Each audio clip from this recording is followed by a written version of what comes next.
we'll meet once more. Episode 5, a final effort for an unspoken farewell.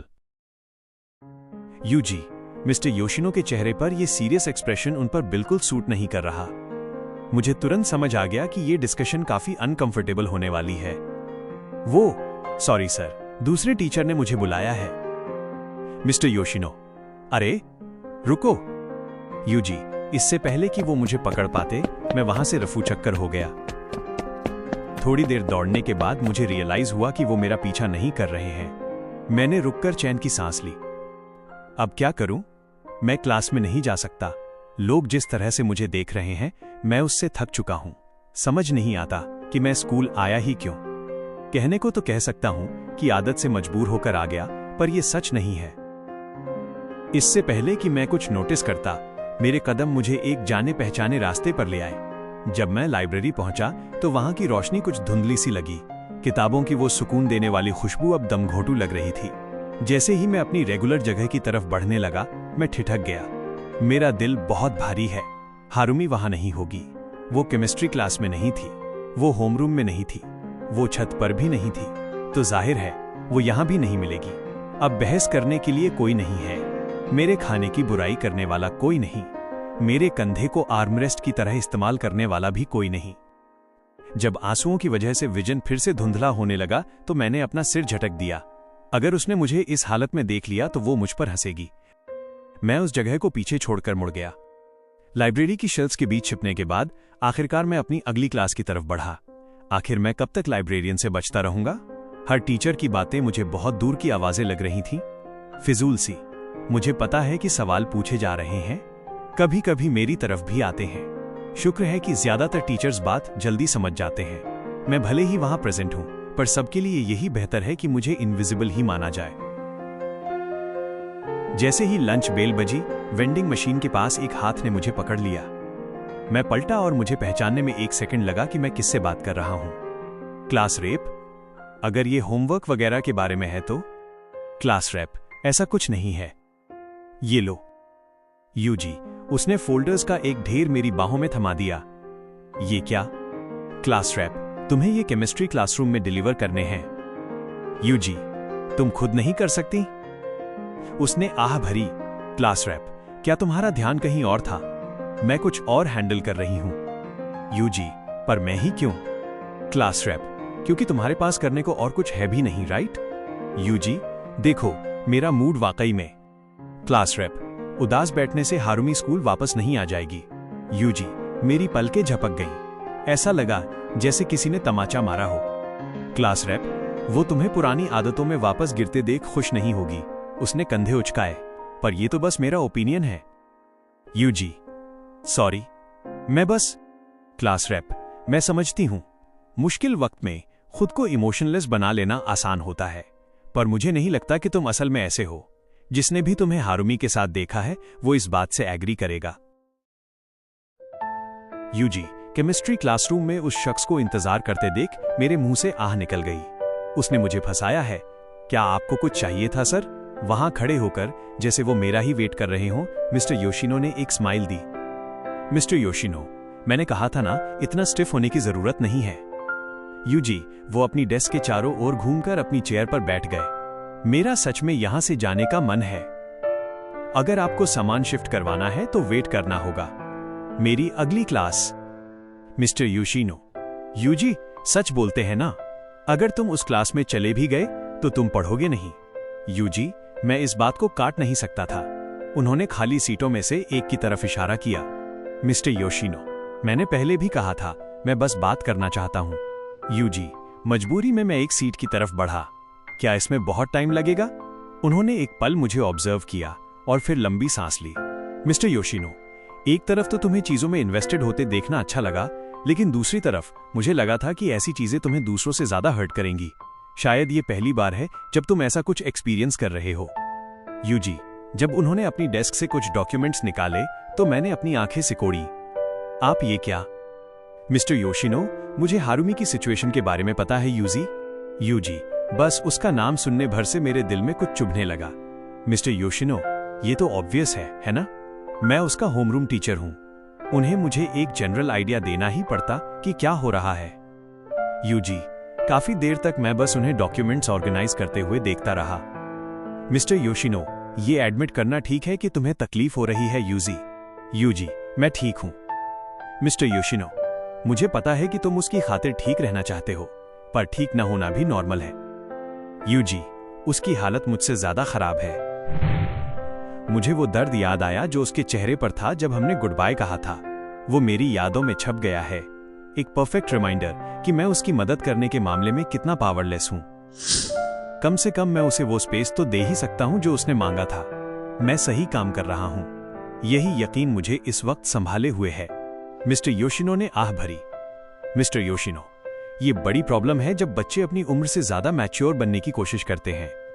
UG, अगर तुम्हें उससे दोबारा मिलने का मौका मिले तो क्या तुम जाओगे?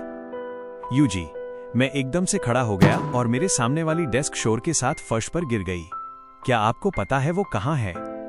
मिस्टर योशिनो, लगता है जवाब हां है। यूजी, अगर मौका मिले तो बिल्कुल। मिस्टर योशिनो, भले ही उसने तुम्हें दूर रहने को कहा हो सकता है मिलने पर वो तुमसे नफरत करने लगे। क्या तुम उसके लिए तैयार हो? यूजी, मैं बस खुद पर हंस सका। नहीं, मैं उसके लिए बिल्कुल भी तैयार नहीं हूं। अगर हारुमी ने कहा कि वो मुझसे नफरत करती है तो मुझे बहुत गहरा सदमा लगेगा, पर मैं ये रिस्क लूंगा। क्या होता अगर मैंने उसे तब रोक लिया होता? क्या होता अगर हम अभी साथ होते? मैं इन व्हाट इफ्स के बारे में तब नहीं सोचना चाहता जब बहुत देर हो जाए।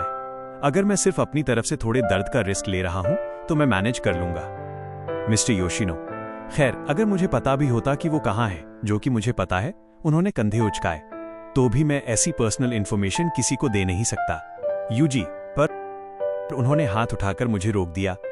मिस्टर योशिनो, मैं भले ही कभी कभी लापरवाह लगता हूं, पर हूं तो टीचर ही। यूजी, इसके कुछ रूल्स होते हैं, तुम्हें बताकर मैं काफी बड़ा रिस्क लूंगा, समझे तुम?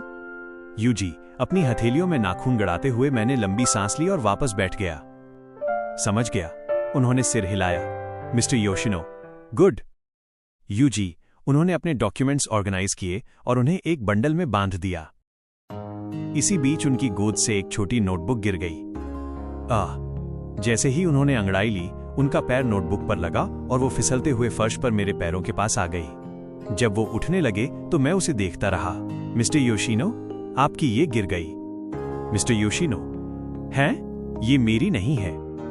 यूजी, पर अभी तो आपने। मिस्टर योशिनो, तुम्हें इसे खोलकर देखना चाहिए, शायद कोई नाम वगैरह मिल जाए। उससे ओनर को ढूंढने में मदद मिलेगी। भला मेरे जैसा रिस्पॉन्सिबल इंसान कुछ कैसे गिरा सकता है ना? यूजी, अजीब सी शक्ल बनाते हुए मैंने नोटबुक खोली। ये केमिस्ट्री नोट से भरी थी, पर जैसे ही मैंने पिछला पेज पलटा, मेरे हाथ कांपने लगे। उस हॉस्पिटल का नाम पहले ही पेज पर लिखा था जहां हारुमी भर्ती है। वो उसी हॉस्पिटल में है, बस वार्ड बदल दिया गया है। ये तो मिस्टर योशिनो, कुछ इंटरेस्टिंग मिला? यूजी, जब मैंने उनकी तरफ देखा वो मुस्कुरा रहे थे। ये बंदा, वो बस वहां खड़ा है, उनकी नौकरी जा सकती है। मिस्टर योशिनो, वैसे इस बात का किसी खास चीज से लेना देना नहीं है, पर क्या तुम्हें पता है जवानी का सबसे बड़ा फायदा क्या है? यूजी, मेरा दिमाग ब्लैंक हो गया। मिस्टर योशिनो हंस पड़े। मिस्टर योशिनो, गलतियां करने की गुंजाइश। जब तुम यंग होते हो तो लोग चीजों को जल्दी माफ कर देते हैं।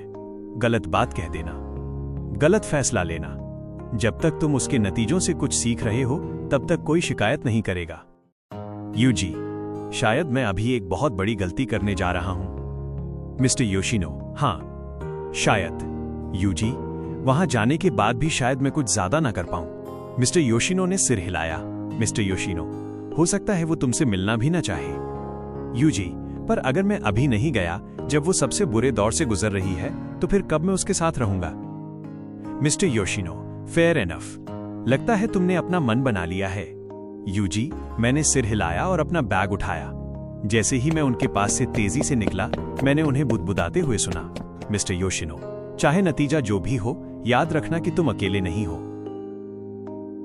यूजी, कॉर्नर से मुड़ते ही दौड़ते वक्त मैं लगभग दूसरे स्टूडेंट से टकराने ही वाला था।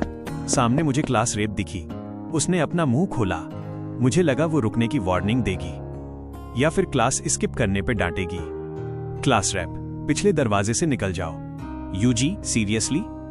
थैंक्स। मैंने रास्ता बदला और सीढ़ियों से नीचे की तरफ दौड़ा। सही है, जब मैं सबको इग्नोर कर रहा था तब भी लोग मेरी मदद करने की कोशिश कर रहे थे, और वो अब भी मेरी मदद कर रहे हैं। हारुमी का हंसता हुआ चेहरा मेरे दिमाग में आया और मेरा शरीर हल्का महसूस होने लगा, और ये सब सिर्फ इसलिए है क्योंकि मैं तुमसे मिला। स्कूल के पिछले गेट से निकलते ही मैं मेन रोड पर आ गया। अब तक तो मैं आंखें बंद करके भी हॉस्पिटल पहुंच सकता था, लेकिन जैसे जैसे मैं मंजिल के करीब पहुंच रहा था, मेरे ख्याल भारी होते जा रहे थे। मुझे उसके साथ और टाइम बिताना चाहिए था। हमें बीच पर नहीं जाना चाहिए था।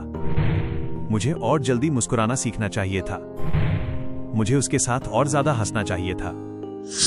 पछतावा उस थकान और दर्द से ज्यादा चुभ रहा था जो इतनी दूर दौड़ने की वजह से हो रहा था। पर ठीक है, मैं इसे बर्दाश्त कर सकता हूं। मैं लॉबी के दरवाजों को धकेलते हुए अंदर घुसा। पसीने से तरबतर और सांस फूलने की वजह से मैं सबका ध्यान खींच रहा था। Ward 7, room 8। नर्सों की नजरों को इग्नोर करते हुए मैंने दीवार पर लगा हॉस्पिटल मैप चेक किया। चौथी मंजिल, जाहिर है आसान नहीं होने वाला। जब मैं दोबारा दौड़ा तो पीछे से एक नर्स की आवाज सुनाई दी। मैंने लिफ्ट के बजाय सीढ़ियों से जाने का इंस्टेंट फैसला लिया। सारे कमरे एक जैसे लग रहे हैं। पिछली बार भी जब मैं जल्दी में था तो मुझे यही लगा था। कुछ देर बाद फ्लोर्स कंफ्यूजिंग लगने लगते हैं। फाइनली मुझे वार्ड दिख गया। मैं अंदर गया ही था कि एक डॉक्टर कॉर्नर से मुड़ा। मुझे आईने की जरूरत नहीं थी ये जानने के लिए कि मैं कितना सस्पिशियस लग रहा हूं। डॉक्टर 1, मुझे नहीं लगता मैंने तुम्हें यहां पहले कभी देखा है। क्या तुम बताओगे कि तुम किससे मिलने आए हो? यूजी, मेरी ऐसी हालत नहीं थी कि मैं कोई कायदे का झूठ बोल सकूं। डॉक्टर 1, अगर तुम किसी डायरेक्ट रिलेटिव से मिलने नहीं आए हो तो मुझे डर है कि मुझे तुम्हें। यूजी, गलियारे के आगे से आई एक चीख ने उनकी बात काट दी। गम से भरी वो आवाज मेरे वजूद को झकझोर गई और दिल में खंजर की तरह चुभी। मैं फिर से दौड़ने लगा। डॉक्टर 1, हे, रुको। यूजी, जब उसने मुझे पकड़ा तो मैंने उसे झटक दिया और भागता रहा। मेरे कदम लड़खड़ाए, मैं फिसला और फर्श पर जोर से गिरा, पर मैं उठा और भागता रहा। मुझे रुकना नहीं है। मुझे वहां 1 सेकंड पहले पहुंचना है, क्योंकि मैं उस आवाज को जानता हूं। मैंने कमरे के दरवाजों को एक तरफ धकेला। हारुमी यहां है, पर वो एकदम शांत है, बहुत ज्यादा शांत।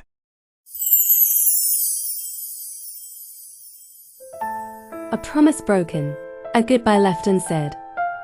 Harumi was before Yuji's eyes, but her soul was somewhere else. Is the true meaning of fragments of a shattered Saturday about to be revealed? Is there a dark secret hidden behind Harumi's silence? Yuji can't believe his eyes. Has he really lost Harumi? That last letter, which will change everything. Find out in the next episode. This story has come to the end. The next is the last episode of this series. Don't forget to listen. We'll meet once more. Still continued.